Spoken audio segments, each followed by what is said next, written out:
Milí Kežmarčania, som veľmi rád, že vám dnes môžem oznámiť skvelú správu. Na mesto Kežmarok nám bol doručený rozsudok ohľadom sporného územia sídliska Juh. V rozsudku Najvyšší správny súd rozhodol, že mesto Kežmarok malo správne argumenty, občania sporného územia sú Kežmarčania a dané územie sídliska Juh patrí do katastrálneho územia mesta Kežmarok. Tak, ako som celý čas hovoril. Je mi ľúto, že niektorí túto situáciu zneužívali svoju propagáciu a na politické ciele a vôbec nehľadeli na blaho občanov a na ich záujmy.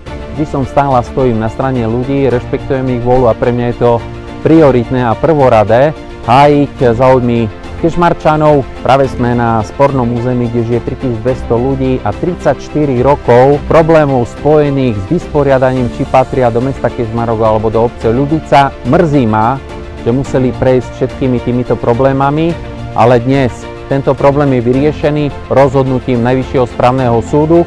Voči tomuto rozsudku nie je prípustné odvolanie. Tak ako som tvrdil na začiatku, tak sa aj stalo. Ďakujem všetkým, ktorí ste mi verili, ktorí ste ma podporovali. Chcem vás uistiť, že budeme aj naďalej dôsledne chrániť naše územie, vaše práva a právnu istotu. Budem konať pokojne, ale rázne vždy v prospech našich občanov a nášho mesta.